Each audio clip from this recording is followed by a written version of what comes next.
Anyway, so we have here, there we go, better. We have a Khazarian empire that at one point went over, there we go, into the northern part of India. And we know this, that in spite of the formalities that said that the old Khazarian empire ended in this area here, we know it extended over as far as this boundary here, because there are persistent historical, not myths. They do have some aspects of legend, but they're inculcated into our expressions in all of our languages. So even in Chinese, so in China, there is this, the cultural work for the Chinese is called The Journey to the West. Really, it's a cool book. Jackie Chan's made several movies about the central characters in that book. All Westerners should read it if you want to understand the Chinese mind. It doesn't aid you understanding the CCP and those people, but it does aid you in understanding the cultural milieu in which China has arisen to the modern state here. Okay, but even in Journey to the West, there are aspects to this little story here. The Chinese had this phrase, this expression, that you had to watch out for the name stealers. We have that same expression arising from Europe in 800 AD. That was when it was written down in 800 AD. It was written down in Europe. Watch out for the name stealers, don't have anything to do with them, all of this kind of stuff. You're just going to get into trouble. And the name stealers here that are being referenced, and the name stealers referenced in China that goes back even further than that 800 AD. Now, this was written down in 800 AD. They may have had it for 1,000 years before that as part of the heritage in the Oralinda, the Codex Oralinda. This is where I'm referencing it, right? But it's written down in other areas, in other literature. I think even Chaucer wrote had a little bit of an allusion to it. But in any event, so it goes back some period of time. And these are the name stealers, okay? Because the Khazarians were this group. Now in China, they described it as if you go far enough west, you will run into these people that will invite you into their village as a traveler. They will feed you. You will have a nice drink. You have a great night. They put you in the best bed in the inn, and then they kill you. Okay? Then they kill you. They take all of your possessions, and they steal your name. Now, while you're having dinner with them, and they're getting you drunk and stuff, and they're drugging you up. They were known to really use drugs and be black magic kind of people, right? A lot of black magic is associated with the ability to know how certain drugs will affect the mind, et cetera, and you can introduce them into food. So mostly a lot of magic, per se, is dealing with drug states for the mind. That aside, the Chinese had the understanding that if you went there, they would get your story. They would steal your name and your story. And so the Khazarians were known by the Chinese, and so, but it was known on both sides. So if you were over here and you were going to try and do business with the Chinese and you went through there, you might run into one of these groups of the Khazarians that would kill you after learning everything they could about you. They would steal your story, then they would go to China, pretend to be you, make the deal, and then go back, and the deal never happened. So they're fucking both sides, really. That was the thing, right? These were truly evil people. Now, both sides of the trade equation understood that there were nasty people, and in the Codex Oralinda they're described as being to the east, and the Chinese are describing them as being to the west. Aha! Shalom, Ka'ala Yahweh, Ba'ashem Yahushai, Ba'ashem Rakok Radash. Double honors to my teachers, the apostles and elders of Great Millstone. Peace and mercy to the elect. We're the house of David, reborn again in this generation. And Shalom to the 130 Yasharallah, who today are known as the Negroes, Latinos, and Native Americans, who before losing our true heritage, we were known as, and still are, the true Hebrew Israelites of the Holy Bible. In today's lesson, we're going to talk about the video we just watched, where this man gave a synopsis about the name stealers.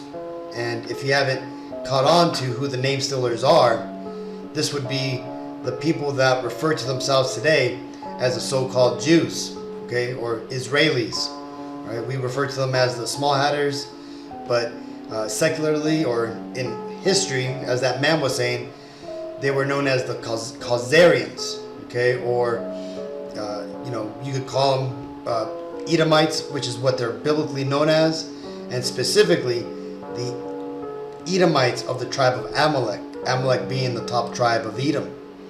Well, the Bible has a lot to say about these people, right? And this is one of the scriptures or the prophecies that would come to pass right now, right? And this ultimately is also talking just about, real Israelites, but who basically are only Israelites in heritage only, but they don't act like Israelites, and they're basically just being wicked. But this can also apply to these Amalekites, right? These Edomites. This is Revelations 2:9. I know thy works and tribulations and poverty, but thou art rich. And I know the blasphemy of them which say they are Jews, and are not, but are the synagogue of Satan. So, the Bible, when you read it and you understand the narrative, you'll understand that the true Israelites would not be rulers of the world. They wouldn't own the banks, they wouldn't own the politicians, they wouldn't own entire industries, but that they would be on the bottom, right? They would be the borrowers and not the lenders. They would be the captives and not the captors.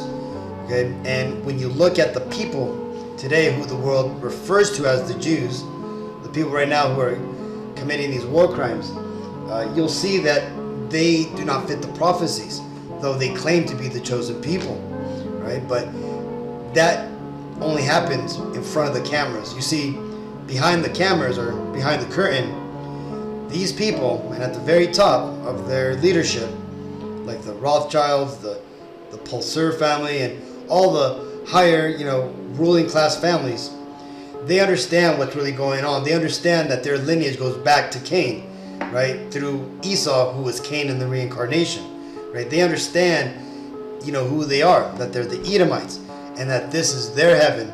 And this is why they're going to ultimately fight against God when he returns. Now, in doing so, they're currently ruling over the world, and they're doing it in deception and wickedness. This is why the world is so upside down with everything, economics, morals, and pretty much everything else. And why is that? Well, like the scripture just said, right? These people are the synagogue of Satan. These are the children of Satan. In the Bible, it tells us that there are three classifications of people on the earth today. That would be the sons of men. That would be the other, heathen nations, like the Chinese, the Japanese, the Arabs, the Armenians, the Egyptians, so on and so on. Then you got the children of God. That would be the Israelites, right? Or who you would know today as the Negro, Latino, Native Americans, and anybody else whose father's lineage goes back to that bloodline, right? And then you have the third classification, the children of Satan, right? And that would be these people, okay? And when I say these people, I'm talking about the Edomites, the biblical Edomites, who today, for the most part, encompasses the Caucasian race.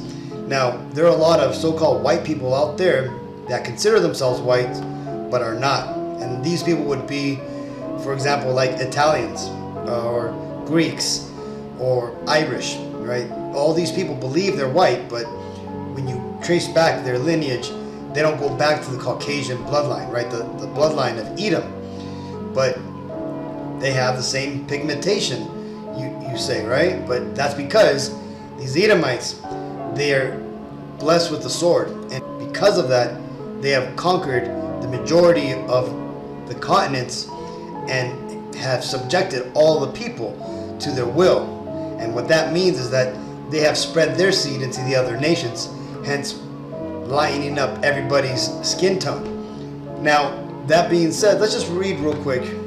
This guy, Harold Wallace Rosenthal, he was a EU bigwig, and he was known for being, brash and being blunt and truthful about, who the Jews were. He didn't have a problem with speaking the truth. He'd gone so far that his people ended up killing him, right? He died in a plane crash.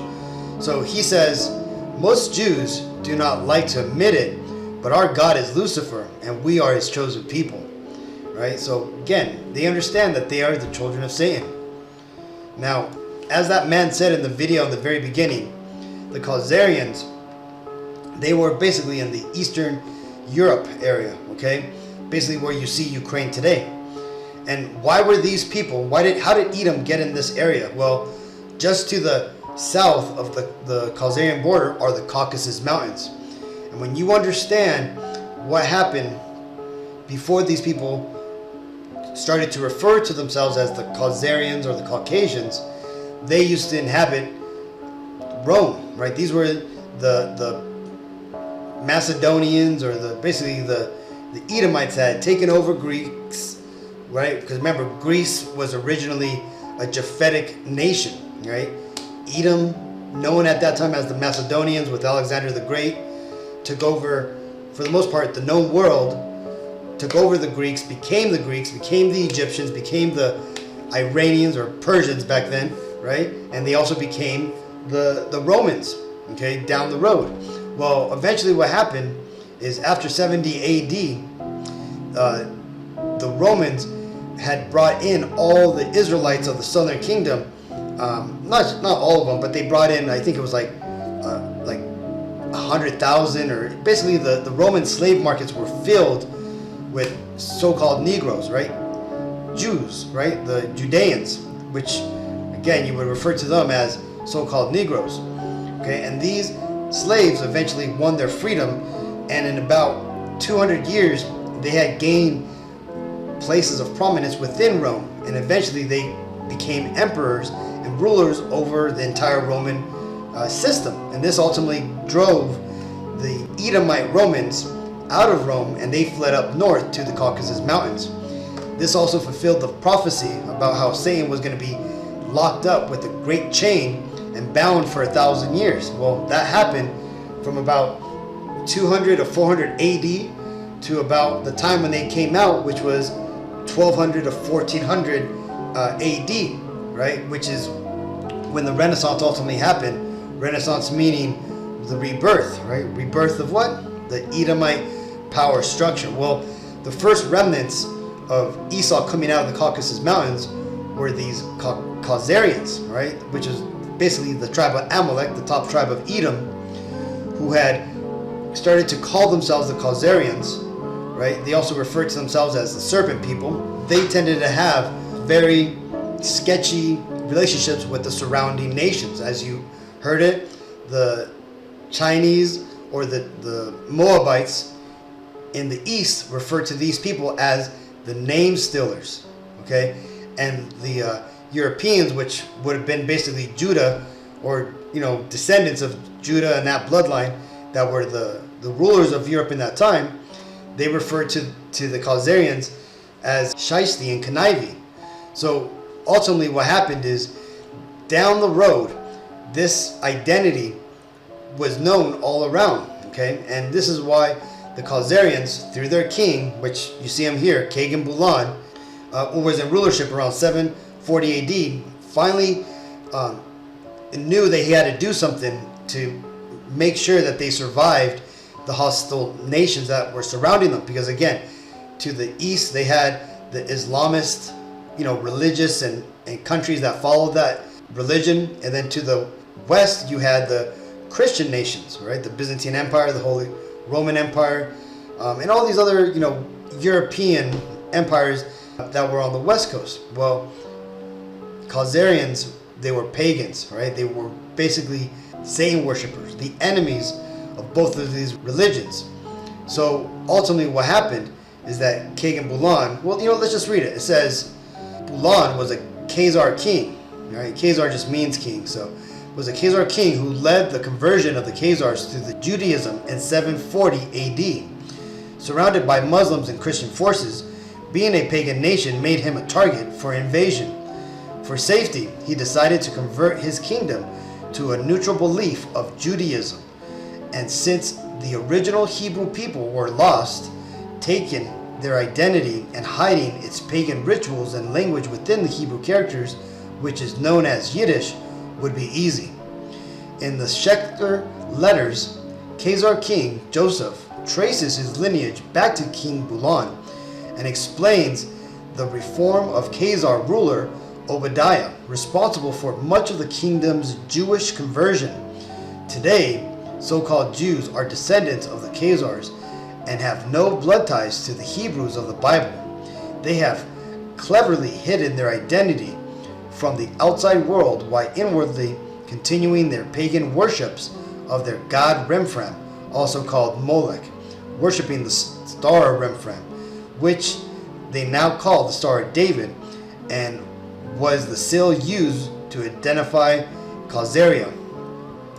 With their false identity, they gain control of much of the world's leading industries.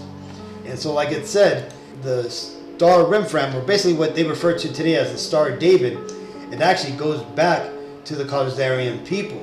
That was a star that they used, which actually looked like this, right?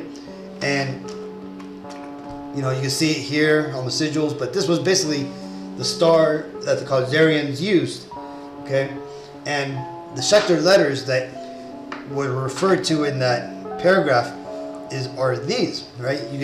There's a book about it called The Sacred Treasure of the Cairo Ganesa.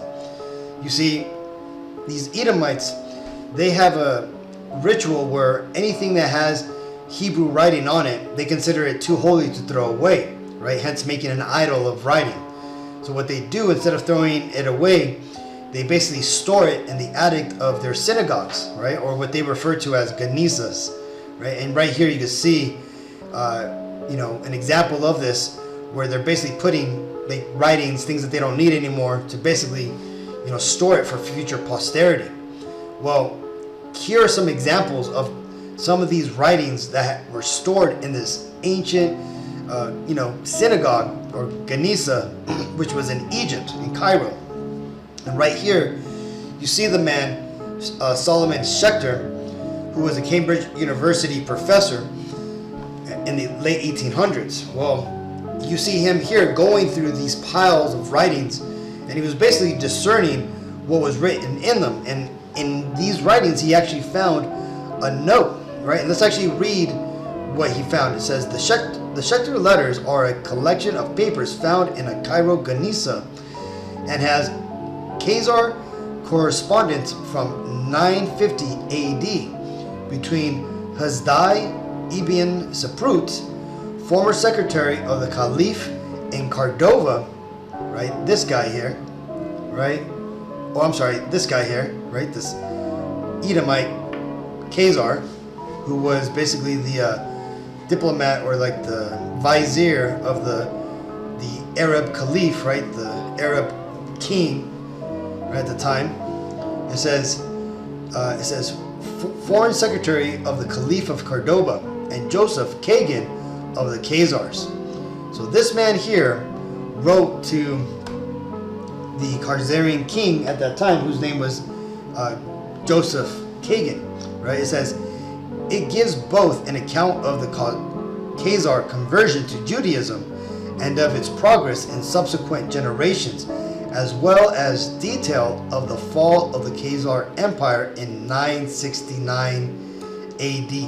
Okay, so you can see here that even in their own writings, these guys have revealed themselves. Okay, these are the people who the scriptures are referring to, right? And also who that video in the very beginning are referring to, right? These are the name stealers. And just as they used to steal names of wandering travelers back in the day, well, they did the grandest name stealing, and they committed identity theft and took the identity of the Israelites, okay, the Negro, Latino, Native Americans, but namely those of the Southern Kingdom. And when you get into recent, or should I say somewhat recent, literature of these people, for example, right here, if you can see, this is the Jewish Encyclopedia. When you look up the word Khazar, you can actually see here, it gives you the map of where the Khazar Empire was at. Notice here it says Jews, but over here it says Khazars. And when you get into Khazars, that ultimately just means Caesars, right? Because again, or king, right? Because Caesar is ultimately is the word that they use for king. And more than likely, when you get into the line of these people, these were more likely the Julii and the people who were like the top people in the Roman Empire. And that's because these are the head Edomites, okay? Because they are the firstborn of Esau, right? And his grandson, that is. So it tells you here, it says, map showing the distribution of religions in Europe in the, 9th century Common Era. It says, indicating extent of the kingdom of the Khazars, okay? And there you go. See, so right here, this shows you, man, that these Jews are actually really Khazars. So even in their own literature, it tells you. And also, the most important hint is that it tells us in the Bible, right? The Lord made a prophecy that the Holy Land, the land of Jerusalem, would be stolen by our enemies. And that can be found here in Ezekiel 36:2. He says, thus says the Yahweh, our power, because the enemy hath said against you, aha, even the ancient high places are ours in possession. Right? And when you skip down to verse 5, right, it says, therefore, thus saith Yahweh, our power, surely in the fire of my jealousy have I spoken against the residue of the heathen and against all Edom, which have appointed my land into their possession with the joy of all their heart. And what's happening right now over there in the land of Israel today? These devils, they're basically going for broke. They're basically trying to get Ishmael out of that land so that way they could claim all of it. This is why not only do you hear about attacks going on in Gaza, but you're also seeing the tensions rising up over there in the West Bank, which is the other sliver that the Palestinians are holding on to. Now, the plain simple fact is neither of those people should be in that land, because that land doesn't belong to either of them, right? You got the rejected descendants of Esau being these Khazars and the Edomites, and then you also got the rejected seed line of Ishmael, that being the Palestinians and the Arabs. So again, none of them should be in that land. But again, what does it tell you, right, about these Edomites? What do they do? One of the characteristics, it tells you straight up in the Bible here, it tells you Micah 2:2. And they covet fields and take them by violence, and houses and take them away. So they oppress a man in his house, even a man in his heritage. You see, so when these name stealers took on Judaism, they did it knowing that they would eventually take on the identity. But ultimately, they didn't boldly, or widely I should say, start referring to themselves as the actual Jews. They just, up until then, they would say that they were converts. It was known that these Khazarians had converted to Judaism religion, which is based off of the heritage of the true Israelites. Well, eventually in the 1800s, they started to just say that they were the actual Jews. Okay? And that's why, because you see, not only do they take the land like what they're doing now and they've done throughout all history, but they've also taken people's heritage. They've taken people's identities. This is why they refer to themselves as the Neo-Greeks, the Nabateans, or the Egyptians, or the Europeans, the Romans. But these are all other nations' identity which they usurped, which they name-stole. And that's because that is a characteristics of Esau's spirit. Because again, it tells you that he would be a fugitive and a vagabond upon the face of the earth. Because remember, Esau is just Cain in the reincarnation. So those curses still fall upon him when he came back in the reincarnation as Esau. This is Jeremiah 17:4. And thou, even thyself, shalt discontinue from thine heritage that I gave thee, and I will cause thee to serve thine enemies in the land which thou knowest not. For ye have kindled a fire in mine anger, which shall burn forever. So, us Israelites losing our true heritage and being referred to as Negroes, Latinos, and Native Americans, and what other hundreds of different names they're trying to give us, you know, this is all prophesied by the Lord. And this is why the Lord also made Amalek with the characteristics of being name stealers, right? Because this all had to play out the way it did. When the Lord decided to punish us, as it tells you here he would, he had to arrange for not only for our identities to be removed, but there had to be some sort of explanation for the Bible and for the Jews or the Israelites that were written about in the Bible. And all this time from 700 BC when the northern kingdom was expelled out of Israel to 70 AD when the southern kingdom was expelled out of Israel. All these things came together so that way we would lose our heritage, we would forget the laws, and that others would come in and take over our identity, but would ultimately be revealed in the end. And that's what's happening, right? The Lord is revealing Esau for who he is and what their background is. This is Jeremiah 49:10. But I have made Esau bare, I have uncovered his secret places, and he shall not be able to hide himself. His seed is spoiled, and his brethren, and his neighbors, and he is not. So now that the fugitive is being identified, and he's being put in the Inquisition's chair, he's being found to be the deceiver of the world, the devil that has ruined the earth and has taken on the false identity of the chosen people, all to use it as a cloak for maliciousness. And don't take my words for it. Let's listen to this man answer on who are the true Israelites. About the Jews? I said the Jews ain't the Jews. Mhm. I said you said you are Jews, but you are not. You are the synagogue of Satan. And who is that? Those Jews that everyone thinks are Jews. It's a big deception. The Bible talks about the coming great deception. That's part of the coming great deception. But the Jews, the real Jews, the tribes, they were scattered about and they were kept in slavery. Those Jews that everyone thinks are Jews. It's a big deception. The Bible talks about the coming great deception. That's part of the coming great deception. But the Jews, the real Jews, the tribes, they were scattered about and they were kept in slavery. And what do they look like? Well, the dark skin for one. Okay. How many know? The dark skin. How many know? They have wiry hair. How many know? Like woolly hair, you saying? Yeah, like wool. Hair like wool. Okay.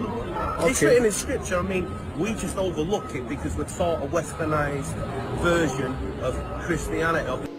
So there you have it, Akim. This truth is starting to come out.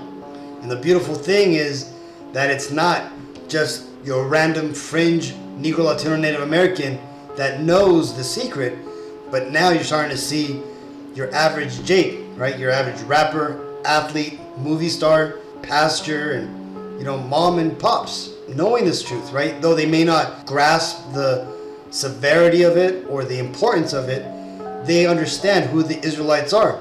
A lot of times when I'm at the live camps on the weekend, I'll ask people who walk by, do you know about the Israelites? Do you know that we're the Israelites? A lot of them, they may not say yes or talk to me on the camera, but they'll just nod their head or they'll say, yeah, I've heard about it. And that's because this truth is getting out, right? The Lord is making these Edomites bare. He's revealing to the world who they truly are and who they definitely are not. And the other world narrative from, let's say, the Eastern world that knows that those Edomites in the land of Israel today are not the Jews, they're now starting to come out and starting to claim it themselves. But again, this is just proof, Akim, that the prophecies are playing out right before our eyes, and it's only a matter of time before we start seeing these prophecies come to pass. The MOTB being initiated, World War III kicking off, and the whole world rising up against these devils. Right? We're already starting to see it. So either way, hopefully you found this video edifying. So until next time, I want to give all honor and glory and praises to Yahweh B'Shem Yahushai B'Shem Ruach HaKodesh. Shalom.